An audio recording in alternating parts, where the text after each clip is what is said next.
exemple, quand on désire avoir une grossesse, ben, on arrête la pilule et on y va. Mais on ne se dit pas d'aller voir un médecin pour pouvoir faire un check-up, savoir si, on va dire, tous les feux sont verts. C'est ça que je regrette, parce que je me dis que peut-être le gynécologue m'aurait proposé de faire un traitement au préalable bah, de la vitamine D avant de concevoir un enfant. C'est une vitamine très importante dans la conception du fœtus. Je pense aurait évité la situation que j'ai actuellement. Bah, elle est née bah, avec son spina bifida. Elle a été opérée quelques heures après à sa naissance au niveau de sa colonne vertébrale tout en bas.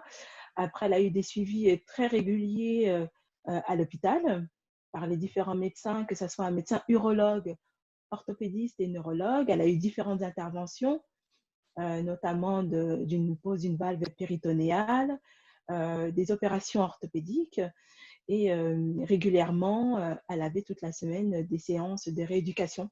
Emanuela, c'est un enfant qui marche, qui est en classe ordinaire, qui a une aide d'une AVS pour son accompagnement à l'école.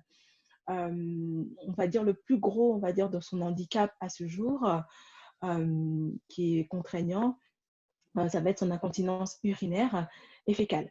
Avant toute conception, faites des examens complémentaires auprès de votre médecin traitant ou gynécologue, un check-up complet et